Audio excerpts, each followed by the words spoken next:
बिस्मिल्लाहिर्रहमानिर्रहीम। जैसे मैंने आपको मदीना में इमाम से आगे नमाज़ पढ़ने का मसला बताया था ना, आज मैं इंशाल्लाह कोशिश करता हूँ जो यहाँ मताफ़ में अब तरतीब है उसका बताया जाए। ये आपने जगह देखिए, पहले आपको पता होगा ये मुकाम इब्राहिम वाली साइड है। पहले यहाँ इमाम साहब खड़े हुआ करते थे सबसे आगे, बाकी चारों तरफ पे मुक्तदी खड़ा होता था और जमात करा दी जाती थी। अब आपने देखा होगा कि अब इमाम साहब वहाँ खड़े होते हैं। मैं दूसरे स्टेप में आपको दिखाऊंगा, मतलब 3 स्टेप में मैं ये सारी वीडियो क्लियर कर दूँगा। और रुकने यमानी और हजर अस्वद साइड पे अब इमाम साहब खड़े होते हैं।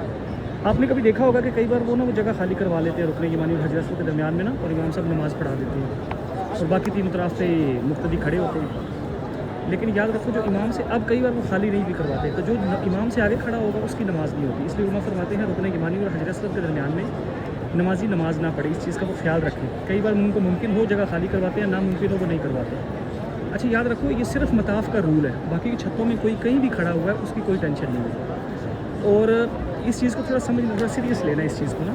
मैंने 3 स्टेपों में पहले मैं आपको ये बताया कि पहले इमाम साहब यहाँ खड़े होते थे, अब उस साइड पे खड़े होते हैं। बाकी तफसील पहले आपको जाकर मुसल्ला दिखाता हूँ, मुसल्ले के बाद तफसील से मसला समझा दूँगा इंशाल्लाह। तो ये मुझे उम्मीद है ये सारी वीडियो को तफसील से देखेंगे तो इंशाल्लाह अब्दुल अज़ीज़ ये मसला, क्योंकि 90% लोगों को ये मसला पता ही नहीं है, तो मुझे अल्लाह के यहाँ यकीन है कि ये कन्फ्यूजन भी दूर हो जाएगी और सारा मसला भी क्लियर हो जाएगा इंशाल्लाह। अब जब से यहाँ पीछे मुसल्ला बन गया ना, वो मुसल्ला ये है, तो अब यहाँ इमाम साहब होते हैं। यहाँ ये मुसल्ला है, मतलब ये कह लें कि अब ये छोटा सा मुसल्ला है, वो सीधा उधर से ही आते हैं और इस जगह पे वो इधर मुसल्ला लग जाता है उस टाइम। तो वो नमाज़ माइक लगा, वो स्पीकर लगा हुआ है, वो क्या है कैमरा, यहाँ मुसल्ला रख देते हैं, तो यहाँ पे ये पीछे सफ़े बन जाती हैं। तो अब यहाँ नमाज होती है। ये आप मोस्टली जो आए हुए हैं उन्होंने ये देखा ही होगा कि देखे ना, ये सारी वो भी मस्जिद है। यहाँ पे वो मुसल्ला रखते हैं, मिंबर भी यही रखा जाता है जुमे वाले दिन, तो यहाँ वो नमाज अभी पढ़ा, ये पीछे सफ़े बन जाती है। ये देखें, ये वो सारी अभी ये मस्जिद है, मतलब छोटा सा मुसल्ला इधर बना दिया गया है। यहाँ अब इमाम साहब आके खड़े हो जाते हैं और ये पीछे 3-4 सफ़े लग जाती हैं, ये सोफ़े वगैरह लगे हुए हैं। तो अब मस्जिद की जगह जो है ना वो ये है कि मतलब यहाँ इमाम साहब खड़े होते हैं और नमाज़ पढ़ाते हैं। ये ले तफसील आपको मैंने समझा दी है पहले, अब मसला समझाता हूँ जिसकी मैंने आपको बेस बताई है।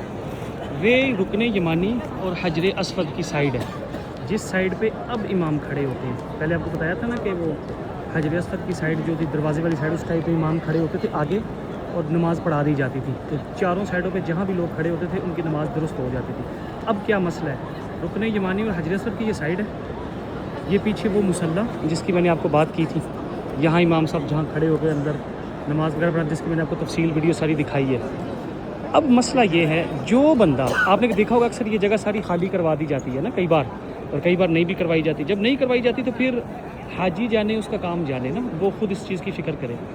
जो बंदा भी रुकने यमानी और हजर अस्वद की दरमियान में, ये जिधर मैं खड़ा हूँ, खड़े होकर नमाज़ पढ़ेगा जमात के साथ, उसकी नमाज नहीं होगी, वो इमाम से आगे होगा इस साइड पे। अच्छा याद रखना ये रूल सिर्फ मताफ़ का है, छतों के ऊपर कोई भी खड़ा हो वैसे ये तो उसकी कोई टेंशन नहीं। रुकने यमानी और हजर अस्वद की साइड पे जो खड़ा होगा उसकी नमाज नहीं होगी। ये सारे आइमा के नज़दीक मुत्तफ़िक़ा अलैह, इवन के मक्के वालों के भी। हाँ, बाकी तीनों तरफ पे जो भी खड़ा होगा, इराकी की तरफ, वो जो है हतीम की तरफ दरवाजे वाली साइड पे, या इस साइड पे पीछे वाली, ये बाकी तीनों साइडों पे जो जहाँ भी खड़ा होगा तो वो अव्वल बैतुल्लाह की तरफ ही होगा। लेकिन जो यहाँ खड़ा होगा ये मसला है बाकायदा है, और बहुत से लोगों को बेचारों को इनका नहीं पता। आपने अक्सर देखा ना वीडियो वगैरह में ये सारी जगह खाली करवा लेते थे, अब रश की वजह से कई बार वो करवाते हैं, कई बार नहीं करवाते। तो इस चीज़ का अब ख्याल जो है ना वो हाजी को रखता है।